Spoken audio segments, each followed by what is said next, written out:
मित्रों नमस्कार। मित्रों, आज हम अलंकार पर चर्चा करेंगे। जिस प्रकार सुंदर स्त्री के सौंदर्य में आभूषण वृद्धि करते हैं, ठीक उसी प्रकार साहित्य के सौंदर्य में वृद्धि अलंकार करते हैं। मित्रों, अलंकार की सीधी सीधी परिभाषा है, मैं घुमा फिरा कर बात नहीं करूँगा। परिभाषा नोट करें कि भाषा में शब्दों या अर्थों के सजे सजाए चमत्कारपूर्ण रूप को अलंकार कहते हैं। अर्थात शब्दों या अर्थों द्वारा जहाँ चमत्कार उत्पन्न किया जाता हो, जिस काव्य को, जिस गद्य को चमत्कृत कर दिया जाता हो, वहाँ अलंकार होता है। उस विधि को अलंकार कहा जाता है। मित्रों, भाषा के पास दो प्रकार की शक्ति है, शब्द की शक्ति और अर्थ की शक्ति। अतः इसीलिए अलंकार भी शब्दों के कारण या अर्थों के कारण चमत्कार उत्पन्न करते हैं। मैं शब्द अलंकार के चमत्कार के एक दो उदाहरण बोलता हूँ। जैसे चंदू के चाचा ने चंदू की चाची को चांदनी चौक पे चांदी की चमची से चटनी चटाई। ये चौ चौ चौ चौ चौ चौ की पुनरावृत्ति हो रही है। यहाँ अनुप्रास अलंकार है और ये शब्द अलंकार है। यहाँ शब्द के कारण कहन में एक चमत्कार किसी अनुभूति प्रतीत होती है। अगला उदाहरण देखो, कानन कुंडल कुंचित केसा। यहाँ क की आवृत्ति हो रही है। यहाँ भी कहन में चमत्कार किसी अनुभूति हो रही है। अगला देखो, काली घटा का घमंड घटा। यहाँ भी घटा घटा दो बार आने से कहन में चमत्कार किसी अनुभूति हो रही है। अगला देखो, कनक कनक ते सोगुनी मादकता अधिकाय, या पाए बोराए नर वा खाए बोराए।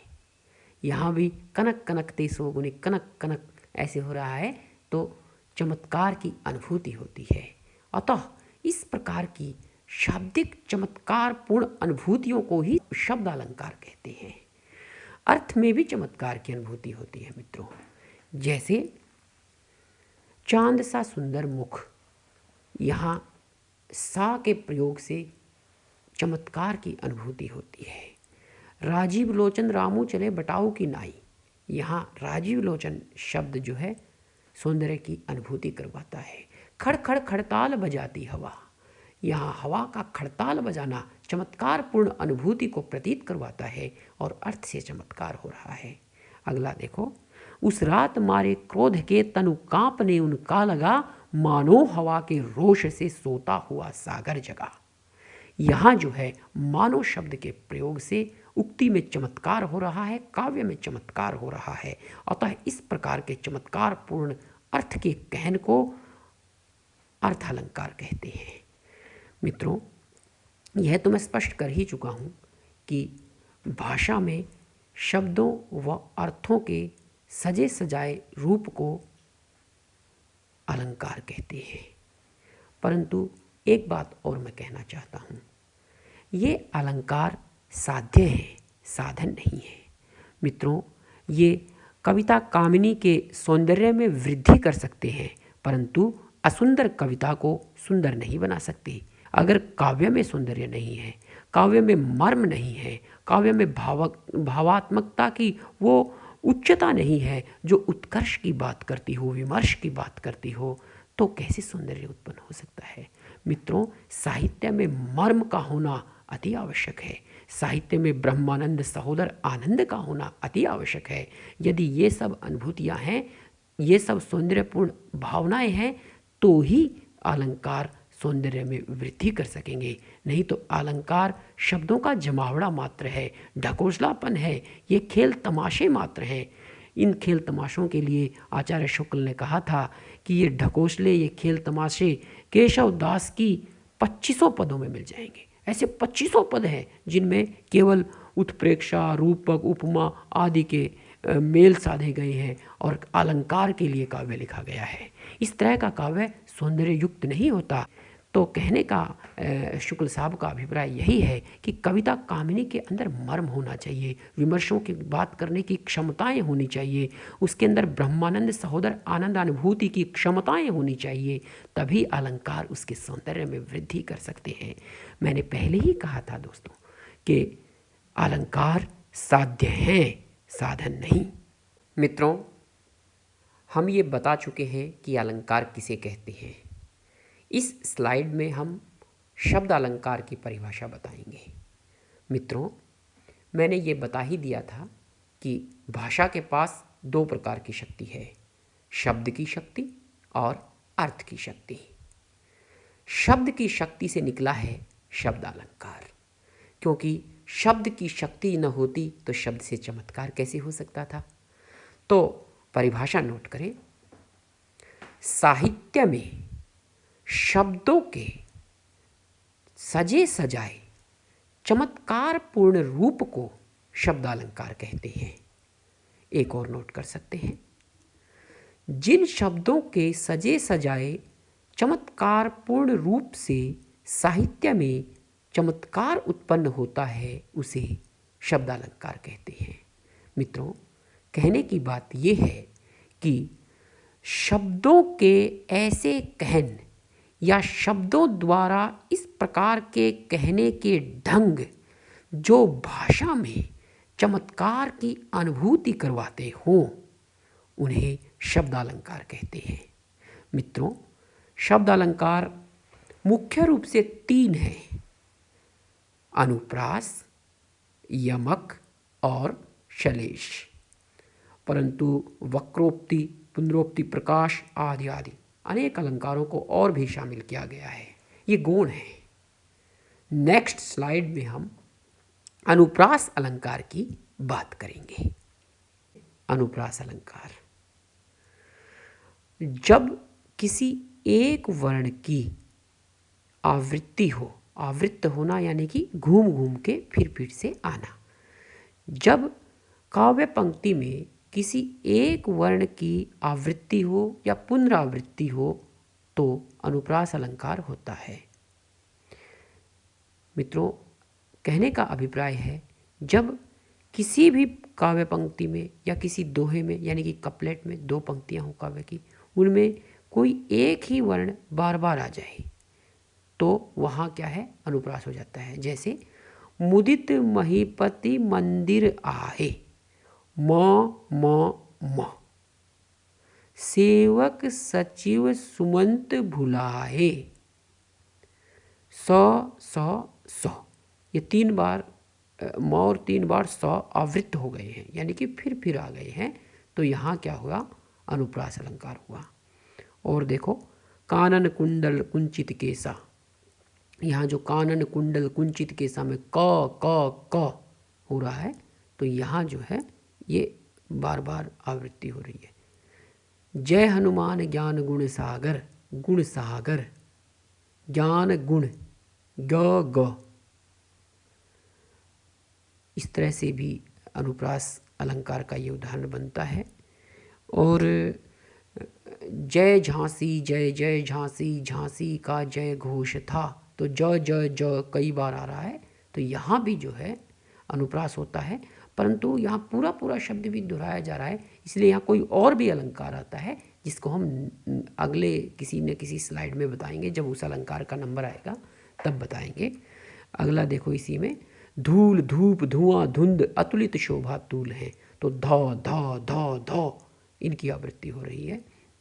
एक और देखो, ताल तलहिया तरंग तलहटी भव्यता के मूल हैं, त यहाँ त क्या आवृत्ति हो रही है, ताल में, तलहिया में, तरंग में, तलहटी में, तो इस तरह से अनुप्रास अलंकार होता है। स्टूडेंट्स, अनुप्रास अलंकार के मुख्य रूप से 5 भेद हैं, जिनकी चर्चा हम बारी बारी से एक एक स्लाइड के द्वारा आगे करेंगे। मित्रों, यह तो स्पष्ट किया ही जा चुका है कि अनुप्रास का अर्थ है आवृत्ति। किसी भी वर्ण का एकाधिक बार आना यानी कि एक से ज़्यादा बार आना आवृत्ति कहलाता है। मित्रों, अनुप्रास अलंकार के 5 भेद हैं। नंबर 1 छेकानुप्रास अलंकार, नंबर 2 वृत्त्यानुप्रास अलंकार, नंबर 3 अंत्यानुप्रास अलंकार, नंबर 4 श्रुत्यानुप्रास अलंकार और नंबर 5 लाटानुप्रास अलंकार। छेकानुप्रास अलंकार। जब किसी वर्ण की आवृत्ति केवल एक बार हो तो वहाँ छेकानुप्रास अलंकार होता है। मित्रों, आवृत्ति से अभिप्राय है एक वर्ण का 2 बार आ जाना। जैसे मैं छेकानुप्रास अलंकार का उदाहरण बोलता हूँ, आप लोगों को बात सीधे से समझ आ जाएगी। प्रिया प्राण सुत सर्वस्व मोरे। यहाँ प्रिया प्राण प 2 बार आने के कारण आवृत्त हो रहा है। प्रिया में भी प है और प्राण में भी प है। सुत सर्वस्व मोरे, आगे फिर सुत में भी स है और सर्वस्व में भी स है, तो ये स भी आवृत्त हो रहा है, प आवृत्त हो रहा है और स आवृत्त हो रहा है। अतः इस तरह के जो आवृत्त होने के पद्यांश हैं या काव्यांश हैं या गद्यांश हैं, कुछ भी हैं, उनमें जो है छेकानुप्रास होगा। प्रिया प्राण सुत सर्वस्व मोरे। इसी तरह से जो है आवृत्ति का आप अभिप्राय सीधे से समझ लीजिए, एक वर्ण का 2 बार आ जाना। इसमें एक बात और समझने की है, जहाँ 2 शब्दों में किसी एक वर्ण का आरंभ हो, यानी कि किसी एक वर्ण से दोनों शब्द आरंभ हो, जैसे प्रिया और प्राण प से आरंभ हो रहे हैं, तो वहाँ ये समझ लेना कि छेकानुप्रास अलंकार है। पर 2 से अधिक अगर हो तो वहाँ नहीं है। वहाँ कौन सा अलंकार है ये हम आगे बताएंगे मित्रों। नेक्स्ट स्लाइड देखना, नेक्स्ट भेद है वृत्त्यानुप्रास अलंकार। जब किसी वर्ण की आवृत्ति एकाधिक बार हो या कई बार हो तो वहाँ वृत्त्यानुप्रास अलंकार होता है। जैसे कानन कुंडल कुंचित केसा। यहाँ क की आवृत्ति हो रही है। मित्रों, यह एकाधिक बार आवृत्ति का होना ही इस भेद को छेकानुप्रास से अलगाता है, यानी कि अलग करता है। छेकानुप्रास में केवल एक बार ही किसी वर्ण की आवृत्ति हो रही थी, परंतु वृत्त्यानुप्रास में एकाधिक बार किसी वर्ण की आवृत्ति हो रही है। जैसे धूल धूप धुआं धुंध, ये ध। आगे देखो, झील झरना झरू झरी, ये फिर झ। इसकी पूरी काव्य पंक्तियां बोलता हूं मैं। धूल धूप धुआं धुंध अतुलित शोभा तूल है, झील झरना झरू झरी भव्यता के मूल है। तो इस तरह से जो है वृत्त्यानुप्रास अलंकार होगा। अंत्यानुप्रास अलंकार। जब किसी काव्यांश के अंतिम पदों में किसी स्वर या व्यंजन की आवृत्ति हो, वहाँ अंत्यानुप्रास अलंकार होता है। काव्यांश या पद्यांश के अंतिम पदों में या अंतिम पद में, मित्रों मैंने पद बताने की कोशिश करी है, इससे आप कंफ्यूज मत हो जाना, क्योंकि वाक्य में प्रयुक्त हुआ शब्द पद कहलाता है, वो शब्द नहीं कहलाएगा, पद कहलाएगा। चाहे वो वाक्य काव्य युक्त ही क्यों ना हो, परंतु अगर शब्द वाक्य में आ गया तो वो पद है, शब्द नहीं है। इसलिए यहाँ पद शब्द का मैंने प्रयोग किया है, शब्द नहीं कहा। ये नहीं कहा कि किसी काव्यांश के अंतिम शब्दों में किसी वर्ण या स्वर या वर्ण की आवृत्ति हो तो वहाँ अंत्यानुप्रास होगा। मैंने कहा है किसी काव्यांश, गद्यांश, पद्यांश, कुछ भी कहो चाहे, उसके अंतिम पद में या पदों में किसी स्वर या व्यंजन की आवृत्ति हो तो अंत्यानुप्रास अलंकार होगा। यानी कि विद्यार्थियों, आवृत्ति जो है अंतिम पद में होगी या अंतिम पदों में होगी। मैं उदाहरण से स्पष्ट करता हूँ। जैसे जय हनुमान ज्ञान गुण सागर, जय कपीस तिहुँ लोक उजागर। सागर और उजागर इनमें जो है आवृत्ति हो रही है गर गर की। ठीक है। रामदूत अतुलित बल धामा, रामदूत अतुलित बल धामा, अंजनी पुत्र पवन सुत नामा। धामा और नामा, आमा आमा, ये आवृत्ति हो रही है इस पद में। और देखो अलग अलग मैं दिखाने की कोशिश करता हूँ। हरि अनंत, हरि कथा अनंता, यहाँ अनंता, कहाँ ही सुनहि बहुविधि सब संता। संता, अनंता और संता, यहाँ इस तरह से जो है अंत्यानुप्रास सधता है। श्रुत्यानुप्रास अलंकार, जिन काव्य पंक्तियों में उन वर्णों की आवृत्ति हो जिनका उच्चारण स्थान एक ही हो, वहाँ श्रुत्यानुप्रास अलंकार होता है। उदाहरण देखें। ता दिन दान दीन धन धरणी, यहाँ देखिए ता दिन दान दीन धन धरणी, यहाँ तावर्ग है पूरा का पूरा। तावर्ग का उच्चारण स्थान दंत्य है, यानी कि दांत, दंत्य। तो इसमें देखो ता दिन, ता आ गया पहले, फिर दिन आ गया। दान दीन धन धरणी, द द और ध ध आवृत्त हो रही है, यानी कि द की आवृत्ति हो रही है और ध की आवृत्ति हो रही है। या अगर इस तरह की स्थिति होती है काव्य पंक्तियों में तो वहाँ श्रुत्यानुप्रास अलंकार आता है। लाटानुप्रास अलंकार, जहाँ एक शब्द या काव्यखंड की उसी रूप में आवृत्ति हो परंतु अन्वय करने पर अर्थ बदल जाता हो, वहाँ लाटानुप्रास अलंकार होता है। यहाँ मैं उदाहरण से स्पष्ट करता हूँ। पहली पंक्ति, मांगी नाव कोमा न केवट आना, पूर्ण विराम।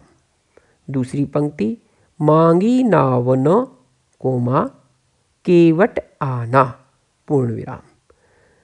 पहली पंक्ति की व्याख्या करता हूँ। पहली पंक्ति इस अर्थ को उद्घाटित करती है कि मांगी नाव, अर्थात नाव जो है, नैया जो है, मांग ली है, न केवट आना, परंतु केवट को नहीं आना है। यानी कि नाव तो मांग ली है परंतु केवट को नहीं आना है। पर देखना दूसरी पंक्ति जो है इससे विपरीत अर्थ देगी। पंक्ति है मांगी नाव न, यानी कि नैया नहीं मांगी है, केवट आना, केवट को आना है।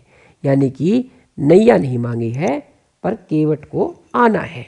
इस तरह की जहाँ उक्तियाँ सिद्ध होती है, इस तरह का जहाँ कहने का ढंग होता है मित्रों, वहाँ लाटानुप्रास कहलाता है। जहाँ काव्य खंड की या किसी शब्द की आवृत्ति उसी रूप में हो परंतु अन्वय करने पर, यानी कि अलग अलग देखने पर अर्थ बदल जाता हो, आशय बदल जाता हो, तो लाटानुप्रास समझ लेना।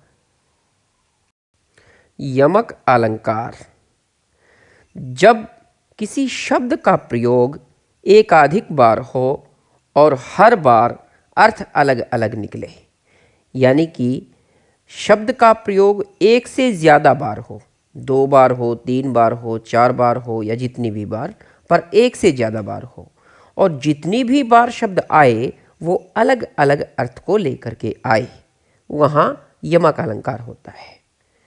हम उदाहरण देखते हैं। जैसे देखना, 3 बेर खाती थी, 3 बेर खाती है। पहले देखो इसमें बेर बेर का 2 बार प्रयोग हुआ है, पहली बात तो यही है। और अब देखना इसमें अर्थ कैसे अलग अलग है। देखो 3 बेर खाती थी यानी कि 3 बार खाती थी, 3 बेर खाती है। एक फल है बेर, उसका नाम है दूसरी बार में कि 3 बेर खाती है। एक और उदाहरण देखिए, सजना है मुझे सजना के लिए।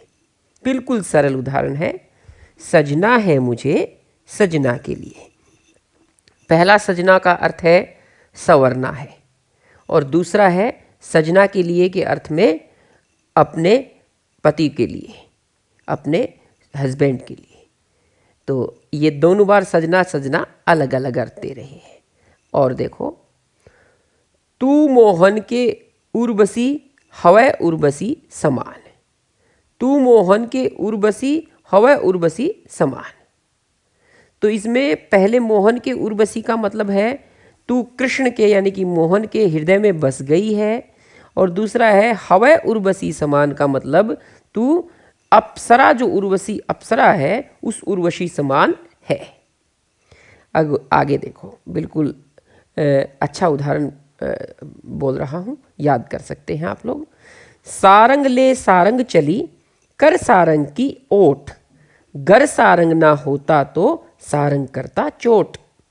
इसमें देखना, सारंग ले सारंग चली, पहले सारंग का अर्थ है दीपक, दूसरे सारंग का अर्थ है औरत, स्त्री। यानी कि दीपक को लेकर एक महिला चली, कर सारंग की ओट, तीसरे सारंग का मतलब है दुपट्टा, जो दुपट्टा होता है वो जो औरतें अपने सिर पर ओढ़ती हैं। पहला सारंग था सारंग ले सारंग चली, यानी कि दीपक को लेकर के दूसरा सारंग औरत चली कर सारंग की ओट, यानी कि तीसरा सारंग है दुपट्टा, दुपट्टे की ओर ओट करके चली। सारंग ले सारंग चली कर सारंग की ओट, गर सारंग ना होता तो, यानी कि अगर दीपक नहीं होता तो सारंग करता चोट। लास्ट का जो सारंग है वो है सांप, कि सांप चोट करता अगर दीपक नहीं होता तो। एक उदाहरण और देखिए, हरि गया हरि मिलन को, हरि हरि के पास, हरि में हरि बस गया, हरि भया उदास। इसको खोलता हूँ। पहला हरि है मेंढक, हरि गया हरि मिलन को। दूसरा हरि है तालाब, यानी कि हरि हरि से मिलने के लिए गया, यानी कि मेंढक तालाब के पास गया, हरि हरि के पास, और उसने वहाँ जो है सांप को देखा। तीसरे हरि का मतलब है सांप, और जो है सांप तालाब के पास था।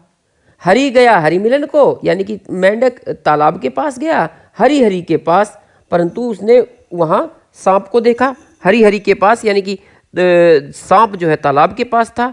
हरि में हरि बस गया, यानी कि मेंढक जो है तालाब में कूद गया, हरि भया उदास। इससे सांप उदास हो गया क्योंकि उसे मेंढक के रूप में भोजन नहीं मिला, वो मेंढक को खा जाता, मार देता।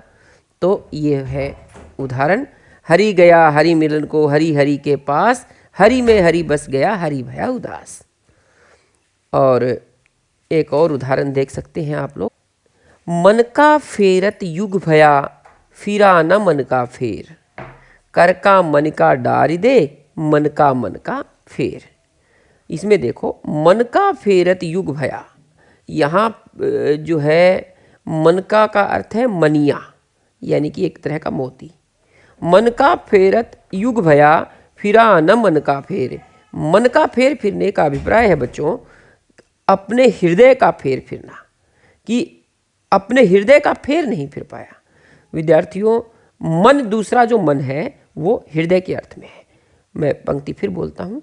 मन का फेरत युग भया, फिरा न मन का फेर, कर का मन का डारी दे, यानी कि हाथ का जो मनिया है वो डाल दो, छोड़ दो उसको।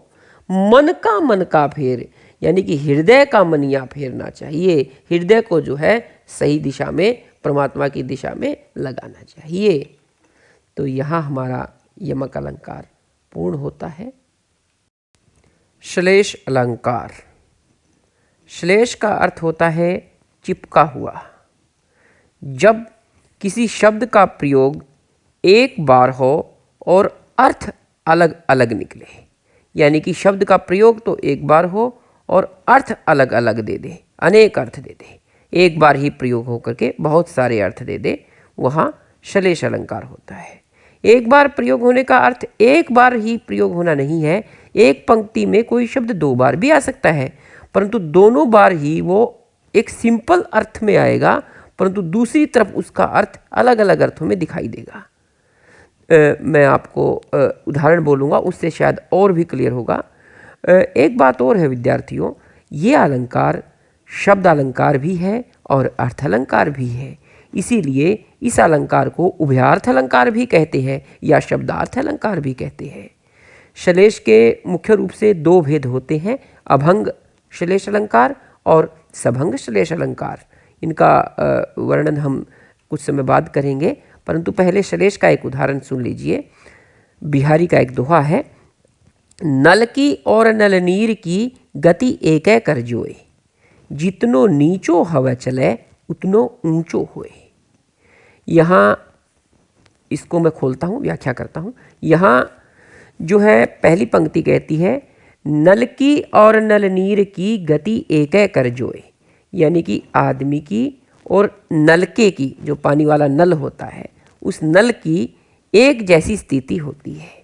जितनो नीचो हवा चले, यहाँ श्लेष नीचा शब्द में है, देखो, जितनो नीचो हवा चले, यानी कि नलके के लिए नीचा जो होना है वो उसका धरती में गड़ना है, और आदमी के लिए यानी कि व्यक्ति के लिए, मनुष्य के लिए जो नीचा है वो विनम्रता के अर्थ में है कि जितना विनम्र होकर के चलता है उतनो ऊंचो होए। यहाँ नलके के लिए ऊंचा होने का अभिप्राय है, उतना ही उसका पानी मीठा होगा, परंतु आदमी के लिए ऊंचा होए का मतलब है उतनी ही उसकी रिस्पेक्ट होगी, उतना ही वो सम्मानित होगा। तो ये ऊंचा शब्द भी दोनों के लिए अलग अलग अर्थ में आ गया और नीचा शब्द भी दोनों के लिए अलग अलग अर्थ में आ गया। एक ही पंक्ति में दो शब्दों का प्रयोग हुआ था, एक नीचा और दूसरा ऊंचा, परंतु नीचे का भी अर्थ एक तो विनम्रता था और एक का अर्थ आ रहा था नलके वाले अर्थ में जमीन में गड़ करके। फिर ऊंचा, ऊंचे का मतलब था नलके के अर्थ में था मीठा पानी और भी मीठा होगा, और व्यक्ति के संदर्भ में था उसकी रिस्पेक्ट होना, इज्जत होना। इसी तरह से जो है एक ही पंक्ति में एक शब्द चाहे 3 बार भी आ जाओ, परंतु वो अपना अर्थ इस ढंग से उद्घाटित करेगा कि वो अर्थ अलग अलग दे। अब इसके भेद पर हम विचार कर लेते हैं। अभंग अलंकार, जो अभंग श्लेष है, देखो वो भंग नहीं होता है, ये बात याद रख लेना। जो भंग ना हो, यानी कि जिसके प्रयोग करते समय जिसका प्रयोग उस स्थिति में होता है, इस अलंकार का प्रयोग अभंग श्लेष का, जब जोड़ तोड़ करके अर्थ ना निकाला जाए, सीधा सीधा अर्थ निकलता हो, यानी कि किसी भी तरह की ऐसी संभावना ना हो कि कहीं दूसरे शब्द का भी सहारा लेना पड़े, तीसरे शब्द का भी सहारा लेना पड़े अर्थ को प्रकट करने के लिए। यहाँ अर्थ बिल्कुल सीधा निकलता है बिना किसी जोड़ तोड़ के। यानी कि परिभाषा हुई, जिस श्लेष में बिना किसी जोड़ तोड़ के सीधे ही एक शब्द से अधिक अर्थ निकले, यानी कि एकाधिक अर्थ निकले, वहाँ अभंग श्लेष अलंकार होता है। जैसे पग धरत चिंता करत चितवत चहु और सवरन को खोजत फिरत कभी व्यभिचारी चोर। व्याख्या करता हूँ इसकी। देखो, पग धरत चिंता करत चितवन चहु और, यानी कि कदम धरते हैं और चिंता करते हैं, और उनकी चितवन जो है चाहू और होती है, यानी कि उनकी विचारधारा चारों तरफ लगी रहती है, खटका रहता है कि ये गलत ना हो जाए, वो गलत ना हो जाए, वो ना आ जाए, ये ना आ जाए, ये ना हो जाए, वो ना हो जाए। सुबरन को खोजत फिरत, यानी कि सोने को खोजते फिरते हैं, कवि व्यभिचारी चोर। वैसे गुरुजी ने हमें कहा था कि ये व्यभिचारी में मात्रा कटती है, इसीलिए इसको भावुक पढ़ो, भावुक, कवि भावुक और चोर, भावुक में मात्रा नहीं कटती है। और बात भी ठीक है, दोहा एक वार्णिक छंद है, इसमें व्यभिचारी जहाँ आएगा तो फिर मात्रा कट जाएगी। पर जो समाज आम जन साधारण में प्रचलित है वो व्यभिचारी है, मैं व्यभिचारी की ही व्याख्या कर रहा हूँ। सुबरन को खोजत फिरत कभी व्यभिचारी चोर। यहाँ जो है सुबरन तीनों के अर्थ में, यानी कि सुबरन यानी कि सोना, स्वर्ण, यहाँ सोना जो है तीनों के अर्थ में अलग अलग है। कवि का व्यभिचार, कवि का स्वर्ण जो है वो है अच्छे भाव, अच्छे शब्द, अच्छा शिल्प, अच्छी कला और अच्छा काव्य। परंतु व्यभिचारी का तो अलग ही है। व्यभिचारी का है उसका व्यभिचार करने वाला जो साथी है वो अच्छा मिले, सौंदर्य की खोज, नित्य व्यभिचार में लगे रहना। और चोर का जो सोना है वो है धन मिलना, पैसा मिलना, मोहर कुछ भी मिले, हीरे मोती कुछ भी मिले, सोने का मिल जाए, कुछ ऐसा मिल जाए जो उसको माला माल कर दे। इसलिए तीनों का स्वर्ण अलग अलग है। तीनों का सुबरन जो है अलग अलग है। तो स्वर्ण शब्द का एक बार ही प्रयोग हुआ है पंक्ति में, परंतु तीनों के अलग अलग अर्थ में हुआ है। देखो, पग धरत चिंता करत चितबन चहुओर, सुबरन को खोजत फिरत कभी व्यभिचारी चोर। यानी कि सुबरन एक ही बार प्रयोग हुआ है, अभंग है सुबरन, उसका कोई भंग नहीं हो रहा है, कहीं 2-3 बार 4 बार नहीं आ रहा है, वो एक ही बार आ रहा है। सुबरन को खोजत फिरत कभी व्यभिचारी चोर। और पिछला जो मैंने दोहा सुनाया था, जितनो नीचो हवा चले उतनो ऊंचो होए में, नीचा और ऊंचे में जो श्लेष था वो भी अभंग श्लेष था, क्योंकि नीचे का भी अभंग अर्थ था और ऊंचे का भी अभंग अर्थ था। इसको 1-2 बार पॉज करके आप महसूस करके भीतर तक समझ सकते हैं कि बात ये है, बात वो है। और आगे आ गया सबंग, सबंग श्लेष अलंकार। देखो, अभंग का सबंग श्लेष उल्टा है। अभंग में था जहाँ एक बार ही शब्द का प्रयोग हो और बिना किसी जोड़ तोड़ के अर्थ दे, तीनों के लिए दे, दों के लिए दे, चारों के लिए दे, परंतु बिना जोड़ तोड़ के दे। पर सबंग इससे अलग है। सबंग का मतलब है शब्द का प्रयोग एकाधिक बार हो और जोड़ तोड़ से अर्थ को अभिव्यक्त करे, अलग अलग अर्थ को। शब्द का प्रयोग 2 बार 3 बार 4 बार हो, परंतु वो जोड़ तोड़ से इस तरह का अर्थ दे जो श्लेष हो। याद रखना मित्रों कि यमक का जो अर्थ है वो अलग तरह का अर्थ है। शब्द तो वही होता है पर अलग अलग अर्थ को लिए होता है। यहाँ शब्द इस तरह से नहीं होता, यहाँ शब्द एक बार हो सकता है या 2 बार हो सकता है, परंतु क्या पता 3 पंक्तियों तक अलग अलग अर्थ देता रहे। 2 बार प्रयोग किया हुआ शब्द 3 पंक्तियों तक, 4 पंक्तियों तक अलग अलग अर्थ देता रहे, परंतु जोड़ तोड़ से, जहाँ जोड़ तोड़ से शब्द का प्रयोग किया जाए वहाँ जो है सबंग अलंकार होता है। यानी कि भंग के साथ सबंग, जैसे सप्रसंग बोलते हैं ना, सप्रसंग व्याख्या करो प्रसंग के साथ, ऐसे ये भंग होने के साथ, यानी कि बिखराव के साथ, जोड़ तोड़ से इसमें है सबंग अलंकार। इसका एक उदाहरण दिखाता हूं मैं। रहीमन जी का दोहा है, रहीमन पानी राखिए बिन पानी सब सून, पानी गए ना उभरे मोती मानस चून। देखो, पहली बात में रहीमन जी ने कहा है रहीमन पानी राखिए बिन पानी सब सून।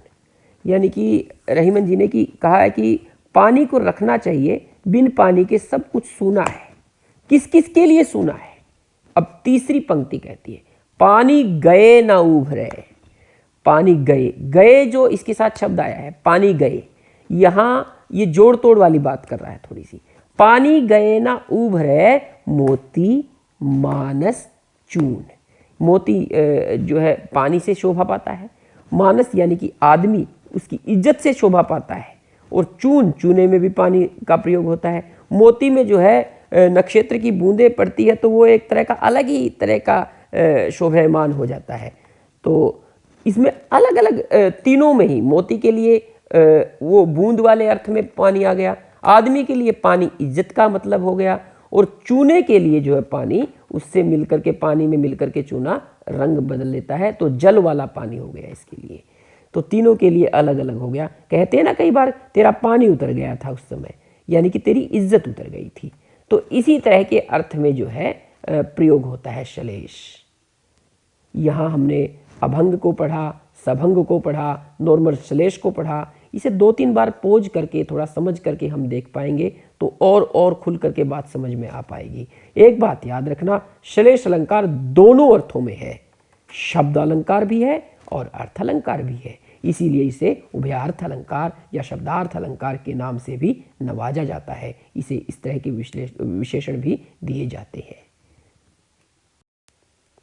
वक्रोक्ति अलंकार, जब वक्ता द्वारा कही हुई बात का श्रोता कोई अन्य अर्थ निकाले या कोई अन्य आशय निकाले तो वहाँ वक्रोक्ति अलंकार होता है।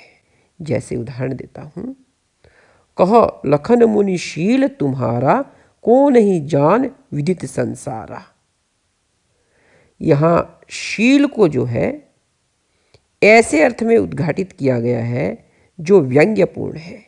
जो शील एक तरह तो शील चरित्र के अर्थ में है, और एक तरह यहाँ शील उस अर्थ में आ गया कि उसकी उग्रता के रूप में। यहाँ ये अयोध्या कांड से पंक्ति है, लक्ष्मण जी परशुराम जी से संवाद कर रहे हैं। तो इसमें ये शील जो है, मानस की ये चौपाई ये कहती है कि इसमें शील जो है श्लेष की तरह प्रयुक्त हुआ है। तो इसके भेद भी दो हैं वक्रोक्ति अलंकार के मित्रों। पहला है काकु वक्रोक्ति, दूसरा है श्लेष वक्रोक्ति।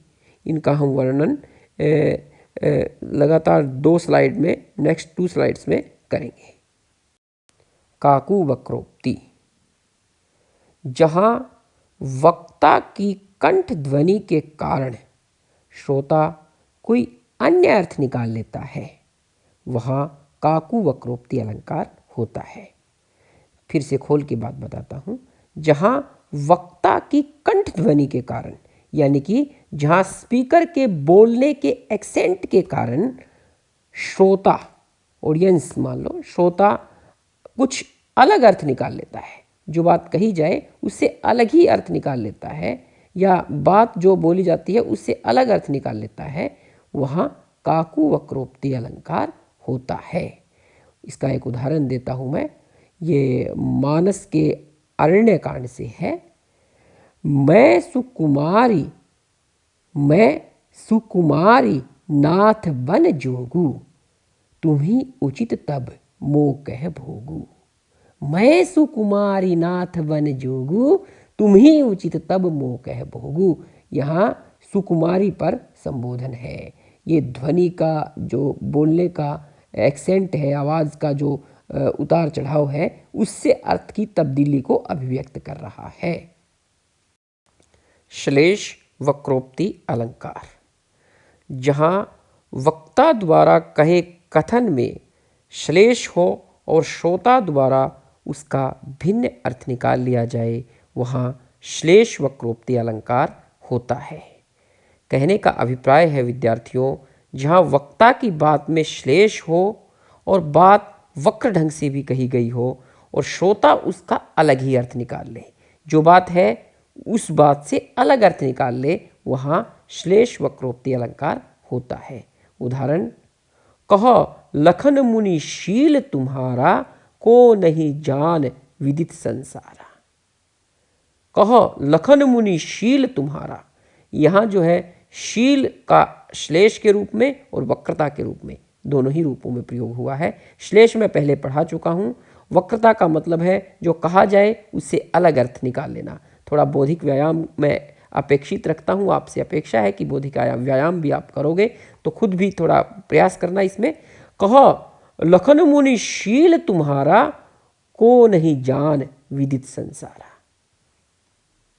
अब आप लोग समझ गए होंगे कि इसका अर्थ किस तरह से निकला है, कैसे इसमें श्लेष है और कैसे इसमें वक्रोक्ति है। पुनरोक्ति अलंकार। पुनरोक्ति अलंकार 2 शब्दों के मेल से बना है, पुनर् जमा उक्ति। ये अलंकार उस प्रकार का अलंकार है जिसमें कोई कठिनाई नहीं होगी समझने में, बिल्कुल सरल है। जहाँ एक शब्द का किसी पंक्ति में 2 या इससे अधिक बार प्रयोग हो जाता है, वहाँ पुनरोक्ति अलंकार होता है। यहाँ शब्द का अर्थ तब्दील नहीं होता मित्रों, यहाँ अर्थ भी वही रहता है, परंतु शब्द का प्रयोग बार बार होता है, कई बार हो जाता है, एक बार नहीं, 2 बार या 2 से अधिक बार। जैसे जय झांसी जय जय झांसी, झांसी का जय घोष था। तो यहाँ जय झांसी, फिर आगे जय जय झांसी, यानी कि जय हो गया पहले, फिर जय जय हो गया, झांसी का भी बार पहले भी जय झांसी, फिर जय जय झांसी, झांसी का जय घोष था। 3 बार झांसी आ गया, 3-4 बार जय आ गया, जय जय जय, 3 बार आ गया जय। तो इस तरह से जब किसी काव्य पंक्ति में आ जाए या गद्य पंक्ति में आ जाए, तब वहाँ जो है पुनरोक्ति अलंकार होता है। इस अलंकार को पुनरोक्ति प्रकाश अलंकार भी कहते हैं। कुछ लोग इस अलंकार को अनुप्रास अलंकार में ही शामिल करते हैं और कुछ विद्वान इसको अलग से लिखते हैं, परंतु ज़्यादा संख्या अलग लिखने वालों की है, इसलिए मैंने यहाँ पुनरोक्ति अलंकार की अलग स्लाइड तैयार करी है। और उदाहरण दिखाता हूँ पुनरोक्ति अलंकार के। बल परख बल वाली का, बल खुद भी बेहोश था। बल बल बल, बल परख बल वाली का, बल बल बल खुद भी बेहोश था। तीसरी बार फिर बल, और अर्थ एक ही है, बल का अर्थ है शक्ति। इस प्रकार जब एक ही शब्द एकाधिक बार आ जाए और अर्थ भी समान ही दे तो वहां पुनरोक्ति अलंकार होता है। विप्सा अलंकार, जहां आदर, हर्ष, शोक आदि के भाव को प्रबल तरह से व्यक्त करने के लिए या जोर से अभिव्यक्त करने के लिए शब्दों की पुनरावृत्ति की जाती है, यानी कि शब्दों को बार बार प्रयोग किया जाता है, वहाँ विप्सा अलंकार होता है। यहाँ भी पुनरोक्ति प्रकाश अलंकार की तरह बार बार शब्द आते हैं मित्रों, परंतु ये शब्द किसी विशेष भाव को अभिव्यक्त करते हैं। ये शोक को कर सकते हैं, ये हर्ष को कर सकते हैं, ये हैरानी को अभिव्यक्त कर सकते हैं, ये अलग अलग भावों को जोर से अभिव्यक्त करते हैं, यानी कि प्रेशर सा डालते अनुभव होते हैं। उस तरह का जब कहन हो जाता हो वहाँ जो है विप्सा अलंकार होता है। इसका एक उदाहरण आप सबके समक्ष रखता हूँ, थोड़ा मीठा उदाहरण है, तरन्नुम में कोशिश करता हूँ। मोहि मोहि मोहन को मन भयो राधामय, मोहि मोहि मोहन को मन भयो राधामय, राधा मन मोहि मोहि मोहन मई मई। यहाँ है देखो, मोहि मोहि मोहन को मन भयो राधामय, राधा मन मोहि मोहि मोहन मई मई, यानी कि मोह को यहाँ बार बार उद्घाटित किया गया है। यहाँ प्रेम के भाव को प्रबल किया गया है, प्रेम के भाव पर जोर डाला गया है, इसीलिए ये पुनरोक्ति अलंकार न होकर के विप्सा अलंकार है। यहाँ भाषा की सेंस जो आपको समझ में आ जाएगी वो काम करेगी, इसको पकड़ने के लिए आपको अर्थ को भी पकड़ना पड़ेगा। अर्थ अलंकार, जिन काव्य पंक्तियों में अर्थ के कारण चमत्कार उत्पन्न होता है वहाँ अर्थ अलंकार पाया जाता है। मित्रों, कहने का अभिप्राय ये है कि जिन काव्य पंक्तियों में अर्थ से चमत्कार की उत्पत्ति होती है वहाँ अर्थ अलंकार होता है। जैसे शब्द के कारण चमत्कार उत्पन्न हो तो शब्द अलंकार, और शब्द और अर्थ को मिला करके यदि चमत्कार उत्पन्न हो तो उभयार्थ अलंकार, और यदि अर्थ के कारण चमत्कार उत्पन्न हो तो अर्थ अलंकार। अर्थ अलंकार का एक उदाहरण देता हूँ, जैसे चांद सा सुंदर मुख। इसमें देखो मित्रों, चांद सा सुंदर मुख शब्द चाहे कुछ भी हटा लो, चंद्र सा सुंदर मुख कर लो या चंद्र सा सुंदर मुखड़ा कर लो, कोई फर्क नहीं पड़ता, परंतु अर्थ के कारण इसमें चमत्कार उत्पन्न हो रहा है, इसलिए अगर अर्थ बदल दिया जाए तो फर्क पड़ता है। अब एक और देखो, एक और उदाहरण देता हूँ। खड़ खड़ खड़ताल बजाती हवा, सुनने में देखो कितना सुंदर लग रहा है। खड़ खड़ खड़ताल बजाती हवा, हवा का खड़ताल बजाना। इसमें चाहे हम खड़ खड़ खड़ताल बजाता समीर कर ले या खड़ खड़ खड़ताल बजाती वायु कर ले, कोई फर्क नहीं पड़ता, शब्दों के परिवर्तन से कोई फर्क नहीं पड़ता। जिन काव्य पंक्तियों में शब्दों के परिवर्तन से कोई फर्क नहीं पड़ता और चमत्कार की अनुभूति होती हो तो सोच लेना अर्थ अलंकार है। तो मित्रों, भाषा में एक शब्द या शब्दों के सजे सजाए समूह को जो समूह अर्थ के कारण चमत्कार उत्पन्न कर दे उन्हें अर्थ अलंकार कहा जाता है। खैर, लंबी बात नहीं खींचेंगे। अलंकारों की संख्या के विषय में कुछ मित्रों की बात थी कि कितनी है, सर ये स्पष्ट कीजिएगा। मित्रों, अलंकारों की संख्या के बारे में कहना बहुत मुश्किल है। अनेकानेक विद्वानों के अनेकानेक मत है। आचार्य रुद्रट इन्हें 73 मानते हैं, आचार्य दंडी इन्हें 72 मानते हैं और आचार्य भामह ने अलंकारों की संख्या केवल 3 मानी है। आचार्य रामचंद्र शुक्ल कहते हैं कि ये कहन के प्रकार हैं, जो अर्थ के नज़दीक पढ़ते हैं उन्हें अर्थ अलंकार कह दिया जाता है और जो शब्द के नज़दीक पढ़ते हैं उन्हें शब्द अलंकार कह दिया जाता है, और जो शब्द और अर्थ के दोनों के बीच सीमे अनुभव होते हैं उन्हें उभयार्थ अलंकार कह दिया जाता है। परंतु अभी तक जो कहन के प्रकार छांटे गए हैं उनकी ही संख्या निर्धारित हो पाई है। रामायण और महाभारत में अनेकानेक ऐसे कहन के प्रकार बाकी हैं जिन्हें छांटा ही नहीं जा चुका है। शुक्ल जी का वो समय था, उन्होंने रामायण और महाभारत को ही अनुभूत किया था। परंतु ये तो गद्य काल का समय है, गद्य कविता आ गई है, समकालीन कविता ने करवट बदल ली है। मित्रों, AI का ज़माना है, छांट की विधियाँ बदल गई हैं, तो अब कितने अलंकार है ये कहना बहुत मुश्किल है।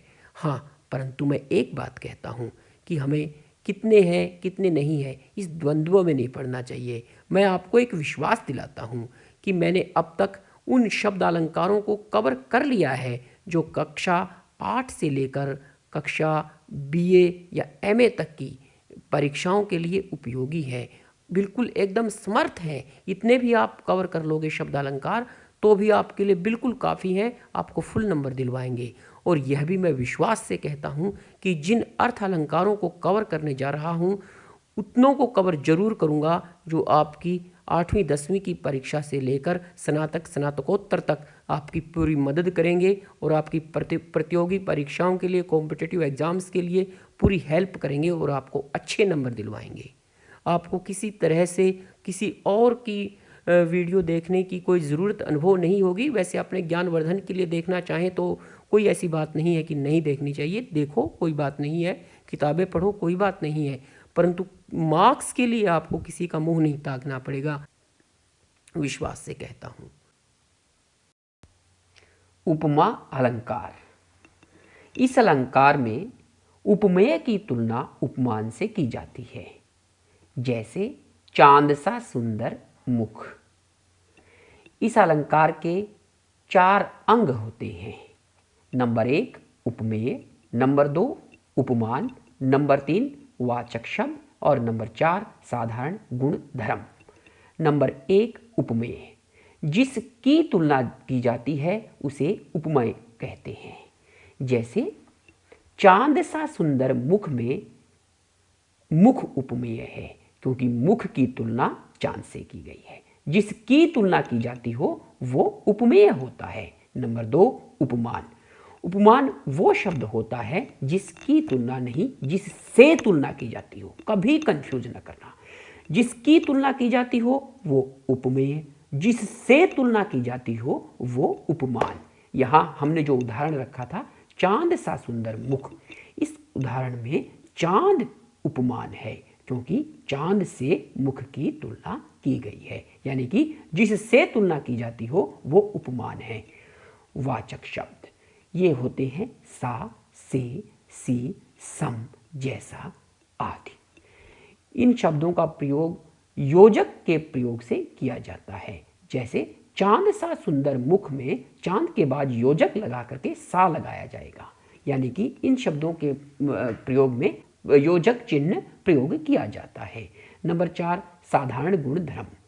ये उस तरह के शब्द होते हैं जो उपमेय और उपमान में समान रूप से पाए जाते हैं। जैसे दिए उदाहरण के माध्यम से ही देखते हैं। चांद सा सुंदर मुख में सुंदर साधारण गुण धर्म है क्योंकि सुंदरता चांद में भी है और सुंदरता मुख में भी है। इसलिए चांद सा सुंदर मुख में सुंदर जो है वो साधारण गुण धर्म हुआ, यानी कि वो क्रिया या वो शब्द जो उपमेय में भी और उपमान में भी समान रूप से पाए जाते हों वो साधारण गुण धर्म कहलाते हैं। विद्यार्थियों, उपमा अलंकार के मुख्य रूप से 3 भेद होते हैं: पूर्णोपमा, लुप्तोपमा और मालोपमा। हम नेक्स्ट स्लाइड पर जब जाएंगे तब पूर्णोपमा होगा, फिर नेक्स्ट में लुप्तोपमा होगा और फिर नेक्स्ट स्लाइड में जो है मालोपमा का प्रयोग किया जाएगा। हम उदाहरण यही रखेंगे समझने के लिए। चांद सा सुंदर मुख। पूर्णोपमा अलंकार। जिस काव्य पंक्ति में उपमा अलंकार के सभी अंग विद्यमान हों वहां पूर्णोपमा अलंकार होता है। हमारा उदाहरण देखिए, चांद सा सुंदर मुख। इसमें उपमेय मुख है, उपमान चांद है, सा वाचक शब्द है और सुंदरता जो है, सौंदर्य जो है, सुंदर जो है वो साधारण गुण धर्म है। अतः यह पूर्णोपमा हुआ। एक और उदाहरण भी देख लेते हैं। फूल सी कोमल बच्ची हुई राख की थी ढेरी। फूल सी कोमल बच्ची, यहाँ जो है बच्ची जो है उपमेय है, फूल जो है उपमान है, सी जो है वाचक शब्द है और कोमल जो है साधारण धर्म है। अतः यहाँ भी पूर्णोपमा हुआ। कहने का अभिप्राय यही है कि जिस काव्य पंक्ति में उपमा अलंकार के सभी अंग होते हैं वहाँ पूर्णोपमा अलंकार होता है। लुप्तोपमा अलंकार, यह भेद पूर्णोपमा से बिल्कुल विपरीत है।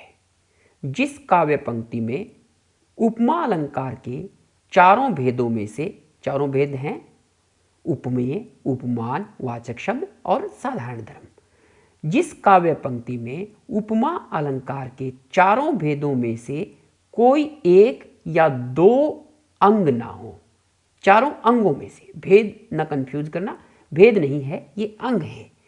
जिस काव्य पंक्ति में उपमा अलंकार के चारों अंगों में से कोई एक अंग या दो अंग ना हो वहाँ लुप्तोपमा अलंकार कहलाता है।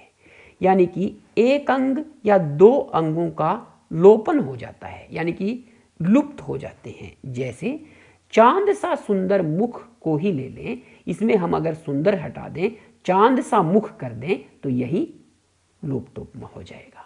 एक और उदाहरण हमारे पास था, फूल सी कोमल बच्ची हुई राख की थी ढेरी। पूरी अगर काव्य पंक्ति ये बोले तो हाय फूल सी कोमल बच्ची हुई राख की थी ढेरी। इस पंक्ति में अगर हम फूल सी बच्ची कर दें तो कोमल जो है साधारण धर्म है वो लोप हो जाएगा और यह पूर्ण उपमा ना रह करके लुप्तोपमा हो जाएगा। मालोपमा अलंकार, जिस काव्य पंक्ति में या जिन काव्य पंक्तियों में एक उपमेय के कई उपमान हो, कई वाचक शब्द हों और कई साधारण धर्म हों वहाँ मालोपमा अलंकार होता है। यहाँ हम दूसरा उदाहरण देंगे क्योंकि चांद सा सुंदर मुख उदाहरण इस भेद पर खरा नहीं उतरता है। उदाहरण देखिएगा, काम सा रूप प्रताप दिनेश सा, सोम सा शील था राम महीप का। यहाँ देखिए, काम सा रूप प्रताप दिनेश सा, सोम सा शील था राम महीप का। राम अकेला उपमेय है। और पहले देखिएगा, काम और रूप, रूप जो काम है वो उपमान है और रूप साधारण धर्म है। सा पहली में भी प्रयोग हो गया। प्रताप दिनेश सा, प्रताप साधारण धर्म है, दिनेश जो है उपमान है। सा यहां भी वाचक शब्द के रूप में प्रयोग हो गया। सोम सा शील था, सोम सा शील था। एक बात और बताना चाहता हूं, सोम सा शील, कोई सोच सकता है कि यहां अनुप्रास अलंकार है, उपमा नहीं है। यद्यपि वह व्यक्ति कुछ हद तक ठीक है, यहां तक ही उसकी बात ठीक है कि यहां अनुप्रास अलंकार भी है परंतु उपमा अलंकार भी है। ऐसी पंक्तियों का शिल्प सौंदर्य अभिव्यक्त करते समय यह बताना पड़ता है कि मुख्य रूप से मालोपमा अलंकार का प्रयोग किया गया है परंतु अनुप्रास अलंकार की भी छटा बिखरी है। सोम सा शील था राम महीप का, खैर हम इसका भी विवेचन करते हैं। सोम सा शील, यहां जो है शील साधारण धर्म है, सोम उपमान है, सा वाचक शब्द है और राम महीप का जो फॉल्स होता है, जो लास्ट का डाउन छूटता है वो उपमेय पर छूटता है, राम महीप का यानी कि राजा राम का। तो यहां मालोपमा अलंकार भी क्लियर होता है। रूपक अलंकार, जहां उपमेय और उपमान के बीच अभेद आरोप हो, यानी कि उपमेय और उपमान के बीच कोई अंतर ना प्रतीत हो, वहाँ रूपक अलंकार होता है। जैसे बीती विभावरी जागरी, अंबर पनघट में डुबो रही, तारा घट उषा नागरी। यहाँ जो है तारा में घटका, उषा में नागरिका, अंबर में पनघट का अभेद आरोप है। यानी कि उपमेय और उपमान के अंतर का बोध ही नहीं हो रहा है, बिल्कुल सीधा आरोप कर दिया गया है। अतः इस तरह के कहने के प्रकार को रूपक अलंकार कहते हैं। रूपक अलंकार के मुख्य रूप से दो भेद होते हैं, अभेद रूपक और तद्रूप रूपक। कई लोग न्यून रूपक भी मानते हैं, परंतु न्यून रूपक के बाद न्यूनतम और न्यूनतर तक की बहुत चीज़ें आ सकती हैं। कहन के प्रकार हैं, कितने भी बढ़ सकते हैं, बढ़ाए जा सकते हैं, परंतु मुख्य रूप से दो भेद माने जाते हैं, अभेद रूपक और तद्रूप रूपक। नंबर 1, अभेद रूपक। अभेद रूपक वो भेद है जिसमें उपमेय और उपमान का कोई भेद नहीं होता, उनमें अंतर ही महसूस नहीं होता। जैसे उदित उदयगिरि मंच पर रघुबर बाल पतंग। दूसरी पंक्ति नहीं बोलूँगा, थोड़ी सी डिफिकल्ट महसूस हो सकती है। उदित उदयगिरि मंच पर रघुवर बाल पतंग। यहाँ उदयगिरि का जो है मंच के रूप में अभेदारोप है। उदयगिरि जो है मंच पर अभेदारोप करता है, और रघुवर का बाल पतंग, रघुवर बाल पतंग, रघुवर का बाल पतंग पर जो है अभेदारोप है। अगली पंक्ति अब बोल देता हूँ। विकसे संत सरोज सब, हर्षे लोचन भृंग। यहाँ संत में सरोज का और लोचन में भृंग का अभेदारोप है। अतः जहाँ उपमेय और उपमान के बीच के अंतर का ही बोध न हो, ऐसा लगता हो कि दोनों में कोई भेद ही न है, वहाँ अभेद रूपक होता है। तद्रूप रूपक दूसरा भेद है, तद्रूप रूपक। इस भेद में उपमेय और उपमान के बीच का अंतर प्रतीत होता है, पता लगता है कि कोई अंतर है, कोई भेद है। अच्छा चलो इसका एक उदाहरण रखता हूँ। जैसे पायो जी मैंने राम रतन धन पायो। यहाँ रतन जो है उपमान है और राम उपमेय है, परंतु प्रतीत होता है कि यहाँ राम उपमेय जो है वो राम नाम है, राम व्यक्ति नहीं है। इसमें बोध की क्षमता का व्यापकत्व आपको सहायता करेगा। पायो जी मैंने राम रतन धन पायो, यहाँ तद्रूप रूपक है, अभेदारोप नहीं है। उत्प्रेक्षा अलंकार। इस अलंकार में उपमेय में उपमान की संभावना प्रकट की जाती है। इस अलंकार के वाचक शब्द हैं जनु, जानो, मनु, मानो, जानो, मानो, जो आदि। इसका एक उदाहरण पढ़ता हूँ। मैथिली शरण गुप्त जी का एक खंड काव्य है जयद्रथ वध, उससे पढ़ता हूँ। उस रात मारे क्रोध के तनु कांपने उनका लगा, उस रात मारे क्रोध के तनु कांपने उनका लगा, मानो हवा के रोष से सोता हुआ सागर जगा। यहाँ पर जो उपमेय है वो है क्रोध के मारे तन का कांपना। यानी कि देखो, उस रात मारे क्रोध के तनु कांपने उनका लगा, यानी कि कांपता हुआ शरीर यहाँ उपमेय है। मानो, यहाँ मानो जो है ये वाचक शब्द हो गया। मानो हवा के रोष से सोता हुआ सागर जगा। सोते हुए सागर का जगना, ये मानो शब्द से उपमेय पे सोते हुए सागर के जगने का आरोपण हो गया है, यानी कि उसकी संभावना अभिव्यक्त हो गई है। जहाँ पर भी उपमेय में उपमान की सीधे सीधे संभावना अभिव्यक्त हो जाए वहाँ उत्प्रेक्षा अलंकार है। और इसकी सबसे मुख्य पहचान है इसके वाचक शब्द जैसे जनु, जानो, जो, मनु आदि, जो मैंने पहले भी बताए हैं।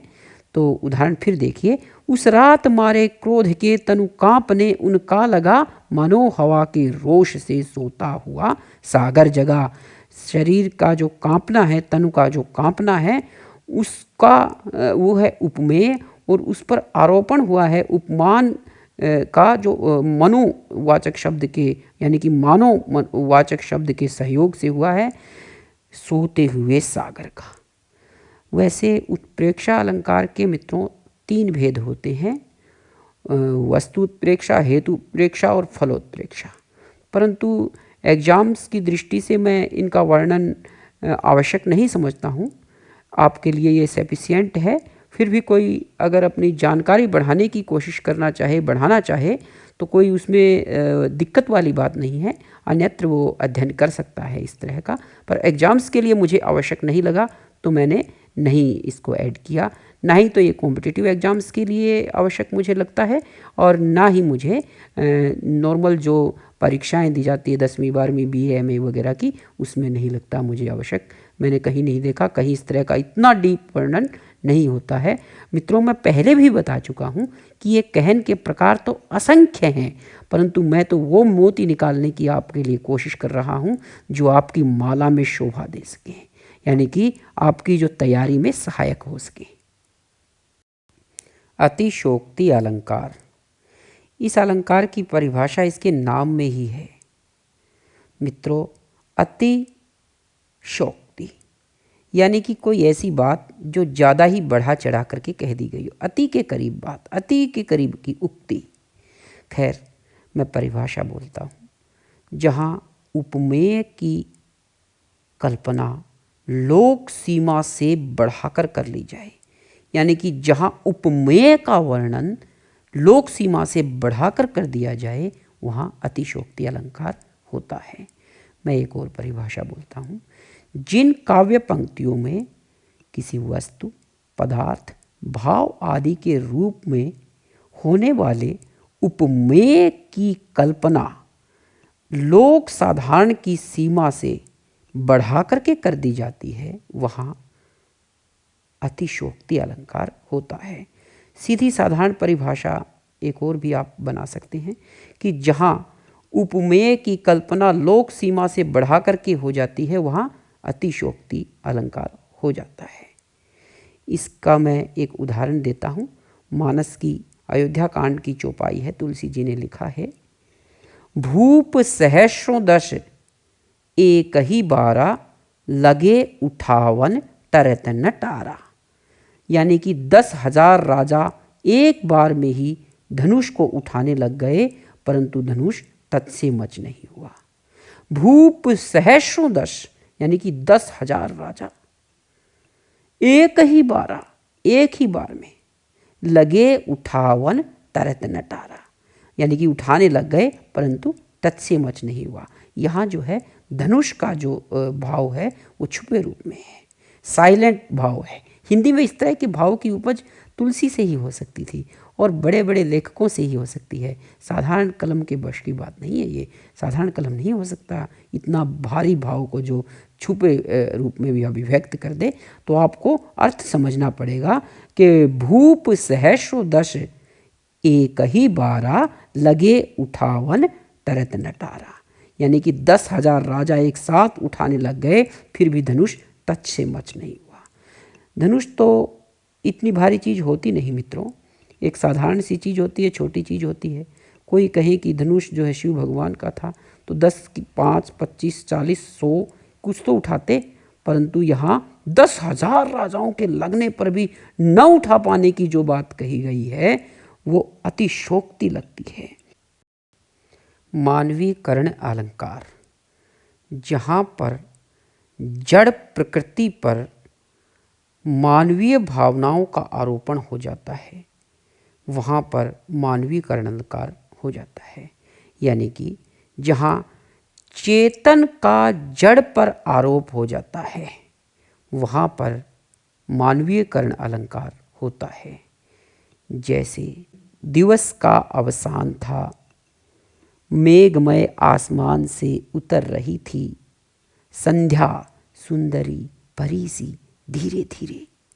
यहाँ पे संध्या को जो है परी सी कह दिया गया है, यानी कि संध्या एक जड़ प्रकृति है, उस पर परी सी यानी कि चेतन होने का, सजीव होने का आरोपण हो गया है। तो यहाँ मानवीयकरण अलंकार होगा।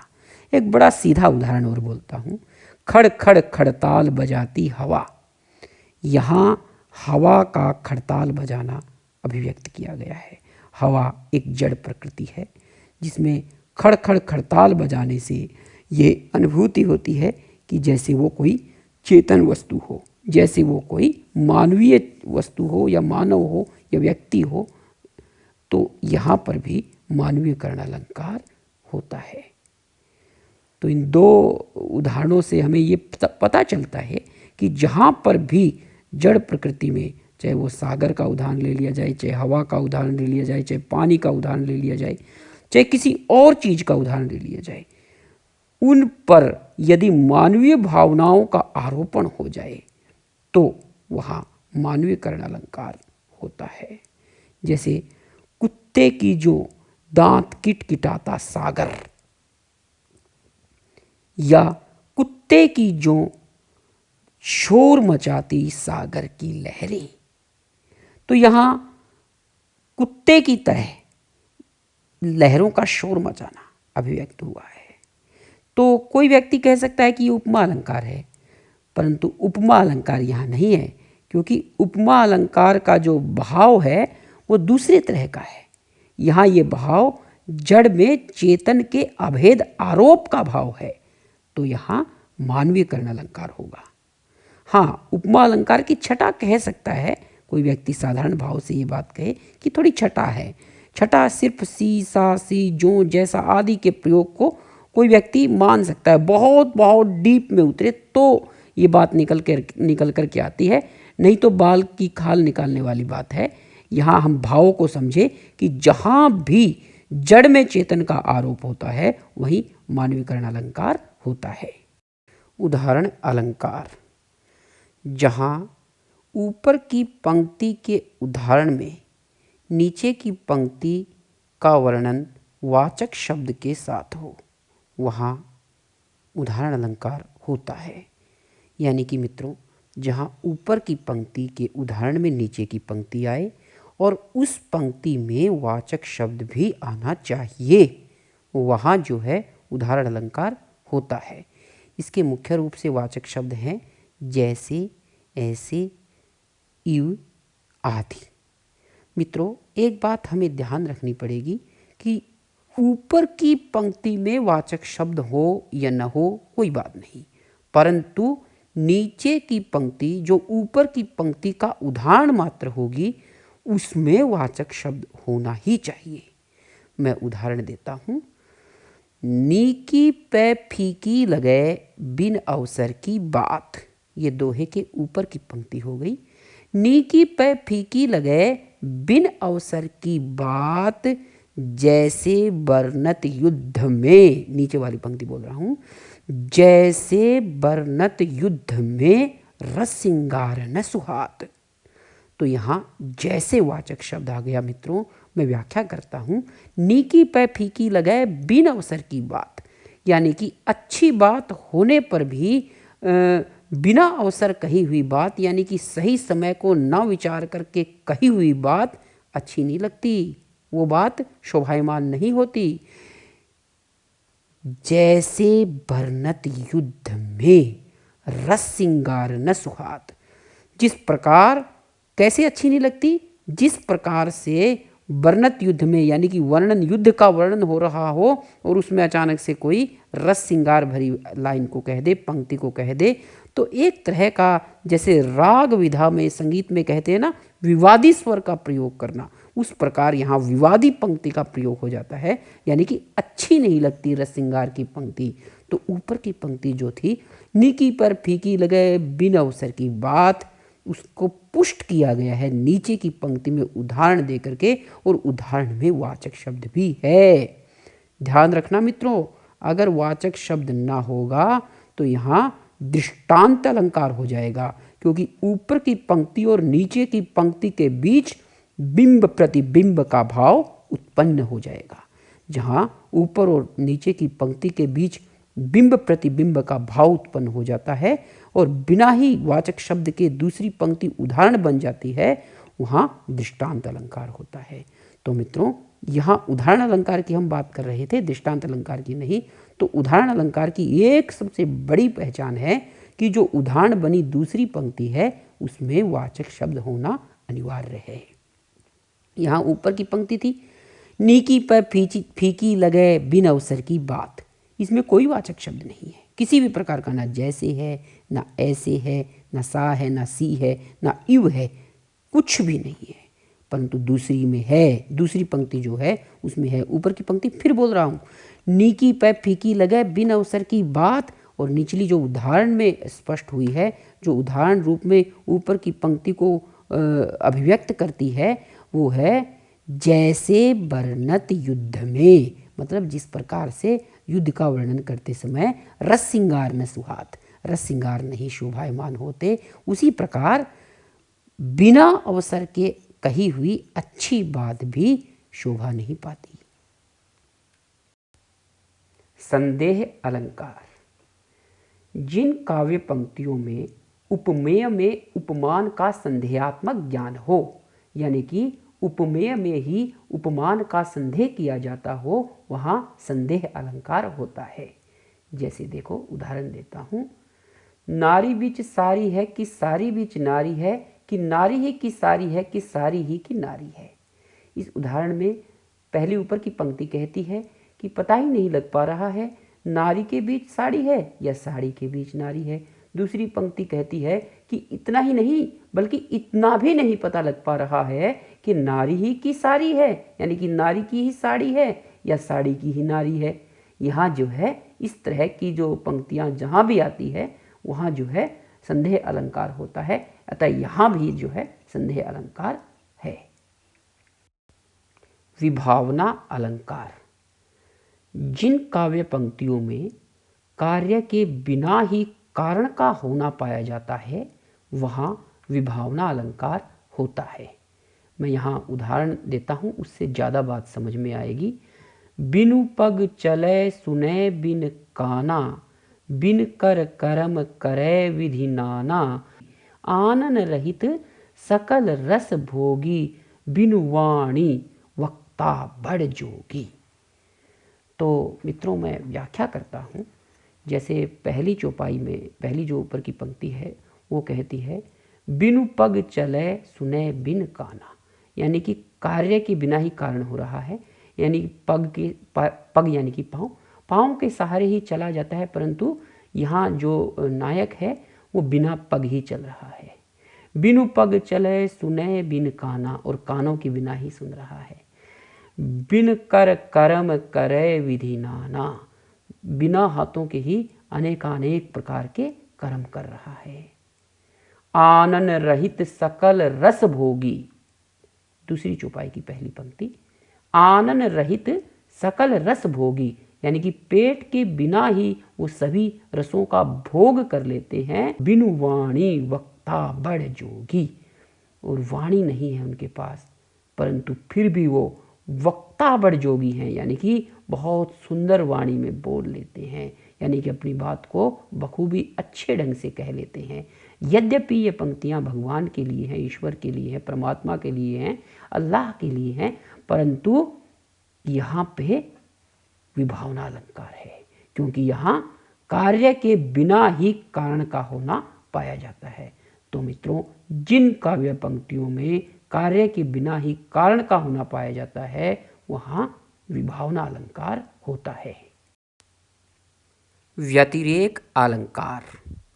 जहाँ उपमान की अपेक्षा उपमेय का व्यतिरेक अर्थात उत्कर्ष कह दिया जाए, यानी कि उपमेय को उपमान की अपेक्षा अधिक बलशाली, अधिक उत्कर्षमयी दिखा दिया जाता है, वहाँ व्यतिरेक अलंकार होता है।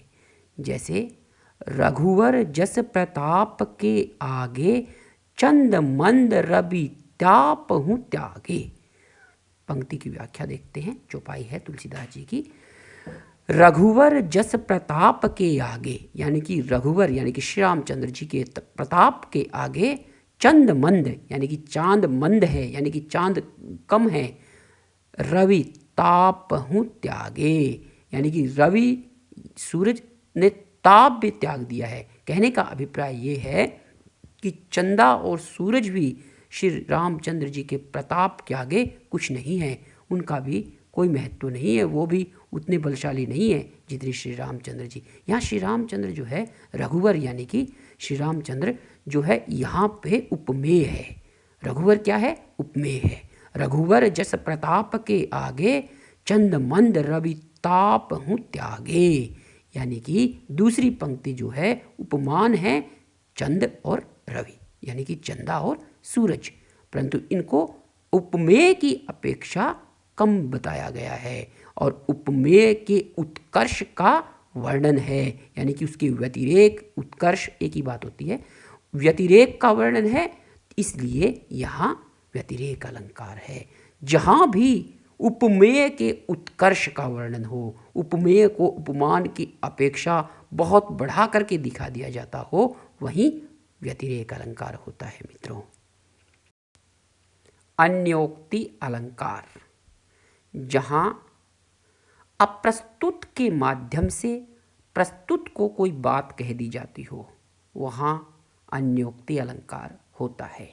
एक और परिभाषा नोट कर लो मित्रों, जहाँ किसी उक्ति, दोहे या किन्हीं काव्य पंक्तियों की मदद से किसी अन्य को कोई बात कह दी जाती हो, वहाँ जो है अन्योक्ति अलंकार होता है।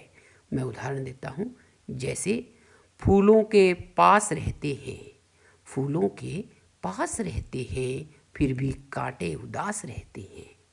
यहाँ जो है फूलों के पास रहते हैं फिर भी कांटे उदास रहते हैं, इन दोनों पंक्तियों में किसी अन्य की तरफ संकेत किया गया है अप्रस्तुत के माध्यम से, यानी कि फूलों के पास रहते हैं फिर भी कांटे उदास रहते हैं। इसकी व्याख्या हुई कि सदा सकारात्मकता के आसपास रहते हैं, उनके आसपास सकारात्मकता छाई रहती है, परंतु कुछ नेगेटिविटी धारण करने वाले लोग हमेशा नेगेटिव ही रहते हैं, नकारात्मक ही रहते हैं। तो यहाँ अन्योक्ति अलंकार का ये उदाहरण था जो उक्ति के माध्यम से बात को स्पष्ट करता है। परंतु मैंने पहली परिभाषा एक और बोली थी, कंफ्यूज मत करना, पहली कोई रट के याद कर लेना क्योंकि पहली ज़्यादा प्रचलित है। जहाँ अप्रस्तुत के माध्यम से प्रस्तुत को कोई बात कह दी जाती हो, वहाँ अन्योक्ति अलंकार होता है। परिभाषा मैंने फिर बोल दी, उदाहरण बोलता हूँ, नहीं पराग नहीं मधुर मधुप, ये बिहारी का दोहा है। नहीं पराग नहीं मधुर मधुप, नहीं विकास इहीं काल, अली कली ही ते बंधयो आगे कौन हवाल। यहाँ ये बात किंवदंती रूप में प्रचलित है, फेमस है ये बात, कि राजा जयसिंह जब एक किसी किशोरी के प्रेम में उलझ गए थे तो उन्हें जगाने के लिए बिहारी ने ये दोहा लिखा था कि नहीं पराग नहीं मधुर मधु, नहीं विकास यही काल। मतलब इस समय तो इस यौवना का जो है नव यौवना का रस पूर्ण रूप से विकसित ही नहीं हो पाया है, इसका जो रस है अपने जोर पर ही नहीं चढ़ पाया है। अली कली ही सो बंधयो, यानी कि भौरा छोटी सी कली से ही बंध गया है, यानी कि किशोरा से ही बंध गया है, तो आगे कौन हवाल, यानी कि आगे उसका कौन मालिक होगा, भाई भगवान ही मालिक है। तो राजा कहते हैं कि जग गए थे इन पंक्तियों से। तो यहाँ अप्रस्तुत के माध्यम से प्रस्तुत को जगाया गया था। अप्रस्तुत कौन था? भौरा और कली, और प्रस्तुत कौन था? राजा जयसिंह।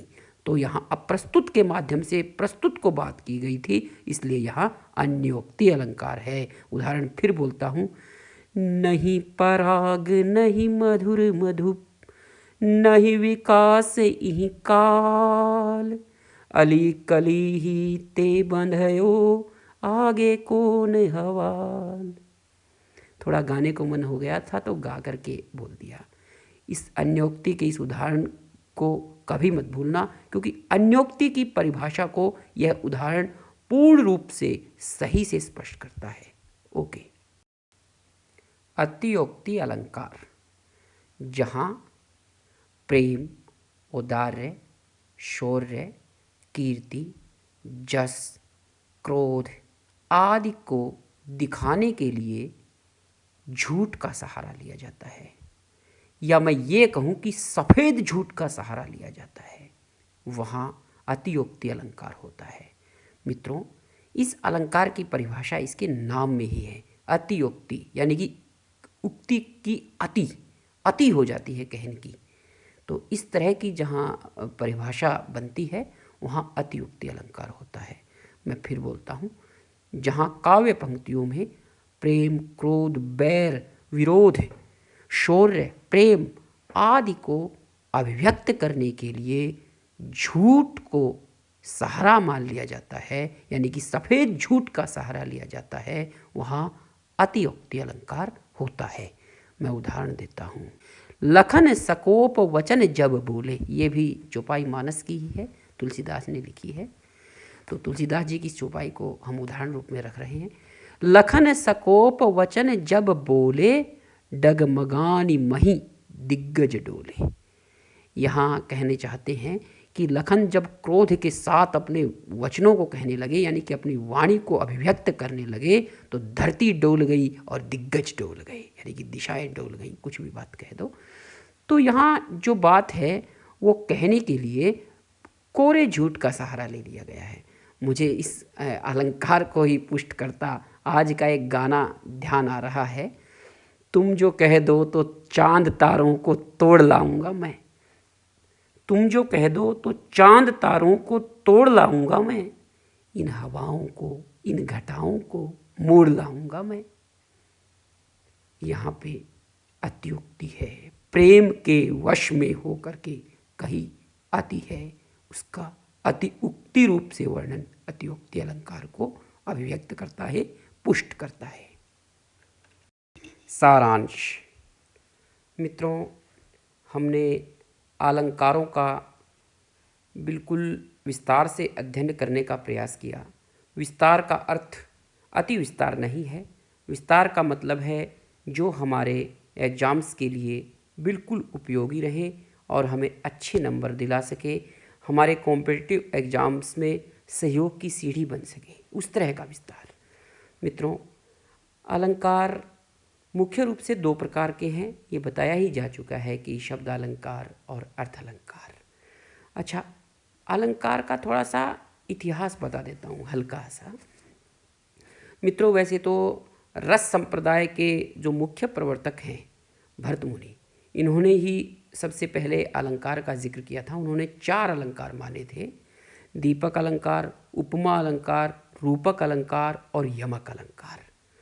परंतु कोई खास उनका वर्णन उन्होंने नहीं किया और उस पर कोई खास ध्यान भी नहीं दिया। बाद में जो है आचार्य वामन हुए, उन्होंने भी जो है अलंकार पर उतना ध्यान नहीं दिया, ये दूसरी शताब्दी के आसपास के थे। परंतु 6ठी शताब्दी में जब आचार्य भामह हुए, उन्होंने जो है अलंकार पर विशेष ध्यान दिया और उन्होंने अलंकार को जो है काव्य की आत्मा कह दिया। मित्रों, उसके बाद अलंकार ने एक अपनी तरह की यात्रा करी। मम्मट के जो है काव्य प्रकाश में, विश्वनाथ के साहित्य दर्पण में और राम दहिम मिश्र जैसे कवियों के सृजन में, या मध्यकालीन भक्तिकालीन या रीतिकालीन कवियों की शताधिक रचनाओं में अलंकारों के अलग अलग तरह से वर्णन मिले। परंतु उसके बाद अलंकार ने एक अलग तरह की यात्रा करी, नई दृष्टि पाई और आचार्य नगेंद्र ने पाश्चात्य काव्यशास्त्र और भारतीय काव्यशास्त्र दोनों के सामंजस्य से अलंकार को जो है अभिव्यक्त किया। मित्रों, उसके बाद आचार्य रामचंद्र शुक्ल ने भी जो है बहुत व्यापक दृष्टिकोण से इस पर बात करी। छोटा सा उनका एक लेख है अलंकार पर, परंतु वो बहुत बड़ी बात करता है लेख। उस लेख में उस तरह का वर्णन है कि बात बिल्कुल पते तक पहुंचती है। उन्होंने वर्णन किया और उसके बाद जो है अलंकारों पर नियंत्रण वर्क चल रहा है, आगे आगे बढ़ रहा है काम। परंतु ये जो काम है ये कॉम्पिटिटिव एग्जाम्स में उस तरह से उपयोगी नहीं है। ये अलंकार सिद्धांत की बातों के नज़दीक की बातें हैं, इसलिए मैंने जिक्र नहीं किया। मुख्य रूप से ये कारण था। अच्छा, हम थोड़ा सा और बात करें थोड़ी अलंकार पर। वैसे तो मित्रों, अलंकार जो है कहन के प्रकार हैं, कथन के ढंग हैं, या इन्हें हम इस तरह का कुछ भी कह सकते हैं। परंतु कई विद्वानों ने ऐसा भी माना कि अलंकार्य अलग है और अलंकार अलग है। जैसे चांद सा सुंदर मुख, इस पंक्ति में मुख जो है अलंकार्य है और चांद अलंकार है, यानी कि जो शोभित करता है वो अलंकार है और जो शोभित होता है वो अलंकार्य है। परंतु इस बात को पश्चिम के एक महान चिंतक क्रोचे नहीं मानते। बहुत सारे विद्वान इस बात को मानते हैं और पश्चिम के बहुत सारे विद्वान इस बात को अलग भी नहीं मानते, परंतु क्रोचे का नाम इसमें मुख्य आया है। मित्रों, अलंकार को साहित्य की आत्मा न मानने वाले मुख्य लोग थे। भरतमुनि जी ने तो खैर माना ही नहीं कभी, न कभी जो है वामन ने माना मित्रों, ना विश्वनाथ जी ने माना, ना मम्मट ने माना, ना आचार्य रामचंद्र शुक्ल जैसे महान विचारक ने माना, ना आज के आधुनिक विचारक समकालीन विचारकों ने माना है। उनमें से जैसे नाम मैं आपको गिनाऊं, देवेंद्र चौबे हैं, जैसे राकेश बिहारी है, जैसे नामवर सिंह जी भी हैं, और जो है मैनेजर पांडे हैं, जैसे इन लोगों ने अलंकार को जो है साहित्य की आत्मा नहीं स्वीकार किया। और मित्रों, अलंकार को दो तरह से लोगों ने देखा। एक तो सुशोभित करने वाला, यानी कि जो सुशोभित कर सके वो अलंकार है, और दूसरी बात करी गई जिससे सुशोभित हुआ जा सके वो अलंकार है। यानी कि पहली बात और दूसरी बात के बीच के फर्क को महसूस हो मित्रों। पहली बात है सुशोभित करने वाला, यानी कि जिसके द्वारा काव्य शोभा पाता है, जो सुशोभित करता है काव्य को, जो भीतर तक काव्य में बहता है, वो अलंकार है। परंतु दूसरी बात कही गई कि नहीं, इससे सुशोभित हुआ जा सकता है, यानी कि ये बाहरी रूप से ओढ़ी हुई चीज़ है, भीतर की चीज़ नहीं है। मित्रों, एक बात और बोलता हूँ, कथन के प्रकार केवल अलंकार नहीं है। कथन के प्रकारों में जो है शब्द शक्तियों का वर्णन भी हो सकता है, रस का वर्णन भी हो सकता है, ध्वनि का वर्णन भी हो सकता है, वक्रोक्ति का वर्णन भी हो सकता है। अलग अलग चीज़ें हैं जो कथन के प्रकार कहला सकती हैं, परंतु अलंकार जो है एक तरह का आभूषण है जिससे शोभा मिलती है काव्य को या गद्य को। और मित्रों, केशवदास जैसे विद्वान ने तो एक बात बहुत बड़े ढंग से कह दी थी कि भूषण बिना न साज ही कविता बनिता मित्त, यानी कि अलंकार के बिना महिला और जो है कविता शोभा नहीं पा सकती है। मित्रों, आपका बहुत बहुत आभार, बहुत बहुत धन्यवाद जो आप सभी ने इतने मन से मुझे सुना और स्वीकार किया। ये मैं एक बात और जाते जाते विश्वास से कह रहा हूँ, यदि आप लोगों ने इस व्याख्यान को ध्यान से सुन लिया है और साथ साथ गुण भी लिया है, तो निश्चित रूप से आप लोगों के जो कॉम्पिटिटिव एग्ज़ाम्स हैं या परीक्षाओं के जो एग्ज़ाम्स रहते हैं उनमें नंबर नहीं कटेंगे अलंकार में। अलंकार पर मैंने हर वो ज़रूरी चीज़ कवर करने की कोशिश करी है जो एग्ज़ाम्स के लिए उपयोगी है। नमस्कार मित्रों।